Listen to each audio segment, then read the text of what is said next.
Nakakagulat. Napapaisip ka. Well, actually, wala akong maibibigay na sagot. Ilagay niyo yung mga sapantahan niyo, mga opinion niyo, bakit kaya ganun? That's a mystery until now. Ito kaya yung nasabi ni Ralph, dun siya parang naasar, dun sa delusions. It could be Wilka, W-I-L-K-A. Paano naman si Brent? Bigyan natin ng lie detector test itong si Ralph. Naiilang na rin. Si Ralph. Lalong-lalo na kung, may feelings. Okay, Baka fake news. Okay? Baka fake news. Na nagsalita si Ralph De Leon na may salitang baby. Oy, mga kuyakoy. This is Kuya Mike, ang kuya niyo sa Amerika. And this is for Oy, mga kuyakoy vlogs. Okay, balik tayo sa PBB Collab. Alright, the hottest celebrities na inaantabayanan. Again, sinasabi ko, maswerteng itong mga housemates na ito dahil talagang anyone naman talaga na linagay mo sa bahay ni Kuya, pagkalabas at may interest na totoo, na organic, talagang hinahanap-hanap at hinahabol-habol. Okay, mga impormasyon, yung mga pangyayari, mga pag-uusap nila. Maswerte pa rin tayo because of social media. Kahit paano nakikita natin mga developments, mga subtle changes, innuendos, na mga parang hindi mo malaman, hindi mo mawari. Sinabi niya ba yun? Nakakagulat? Napapaisip ka? Pag-usapan natin yan. Well, actually, wala akong maibibigay na sagot. Pero pag-usapan na natin yung mga tanong. Lahat natin, kung ano ba nangyari. Kayo siguro makakasagot. Ilagay niyo yung mga sapantahan niyo, mga opinion niyo. Bakit kaya ganun?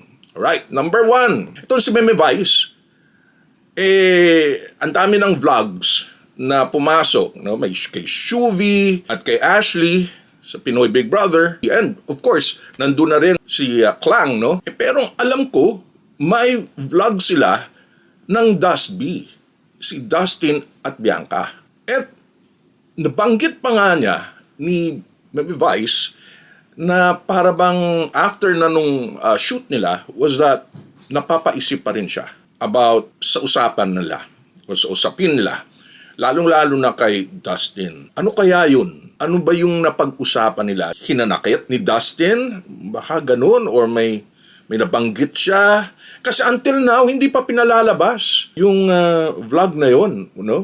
I think there was a supposed na kainan. I don't know if it was in the restaurant of Dustin that is in San Juan. What is holding up yung vlog na yon? Ano ang hindi pwedeng maipalabas in the partnership nitong si Dustin at Bianca? That's a mystery until now. Pangalawa is that bakit until now parang wala nang nangyari sa Mang Inasal na supposedly Saing King na si Ralph and then si Shuvi siyang Ihaw Queen. Could have been, as I mentioned even sa mga past vlogs ko, that was a wise move ng Mang Inasal, okay, na pinag-partner. Totoo naman, Ralph, Saing King ng bahay ni Kuya, at saka si Shuvi, she wanted a ihaw-ihaw party sa kanyang bahay kasi yun ang ginagawa doon sa Bantayan Island. What is holding up then yung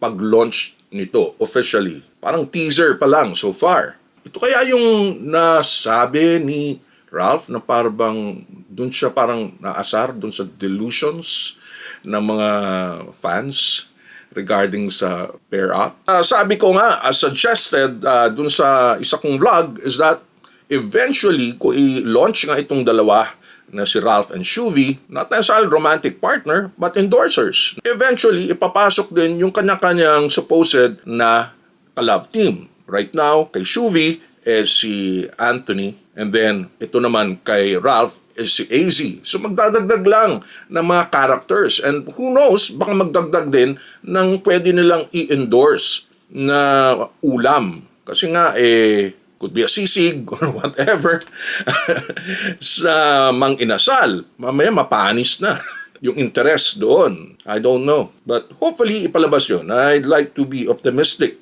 pa rin sa supposed team-up nila ni Shuvi at Ralph. Third, ito parang naniniwala ako na it may not be Wilca, W-I-L-C-A, or Will and Bianca. It could be Wilca, W-I-L-K-A, which is Will and Mika Salamanca.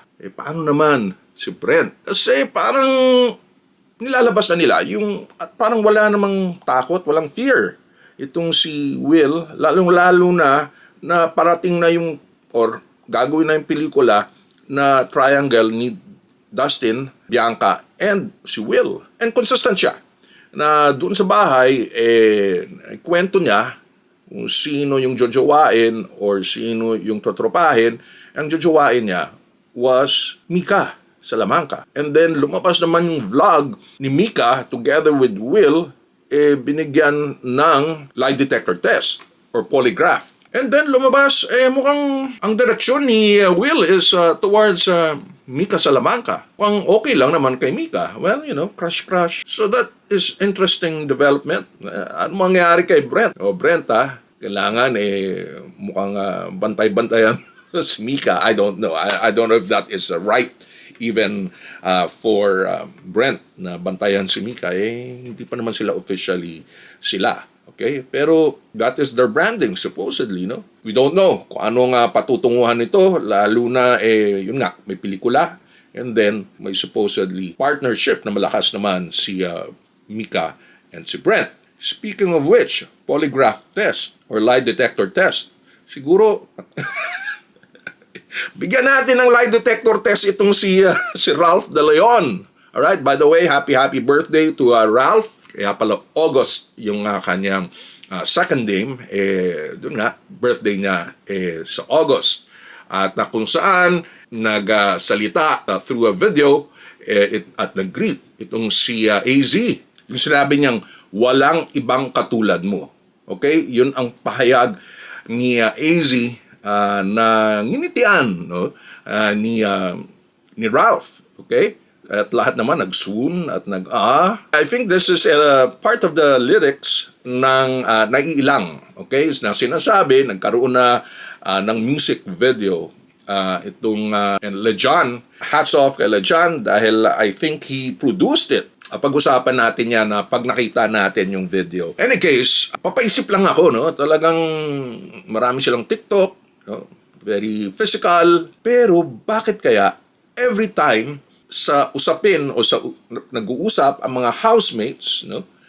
At binabanggit ang pangalan ni AZ sa harap mismo ni Ralph, no comment. Halos hindi magbigay ng comment. No reaction from Mr. De Leon, Ralph De Leon. Wala Halatang halata. Consistent pa yan, Ano kaya yun? Bakit kaya? What's stopping him from making any further comment? Kasi binabantayan nyo masyado. And siguro naiilang na rin si Ralph. Tingin ko, ano lang ito, no? Sa pantaha lang ito. This is just my mere opinion na ayaw magpaka-vulnerable ni Ralph, no? Either ayaw magpaka-vulnerable dahil may feelings siya kay AZ, or yung idea ng love is sagrado, sacred para kay Ralph. Na hindi po pwedeng gamitin lang yung concept na yon, yung idea na yon na napakalalim. And again, pagiging atinista niya lumalabas dito na idealism. You cannot make fun of it, lalong-lalo na kung may feelings.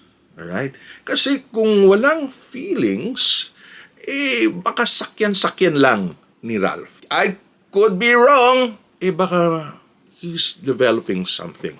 And he does not want to make light of it, to trivialize it, na just a love team concept.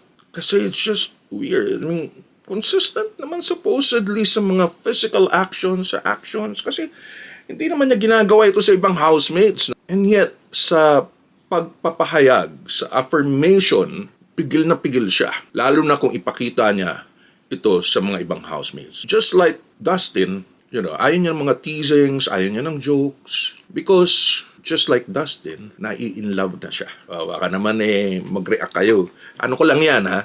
Niisip ko lang yan. And Ralph De Leon could deny it. Interestingly, hindi ko alam kung fake news to. May nakita ako na parang conversation supposedly between RDL and AZ na nagsalita si Ralph De Leon na may salitang baby.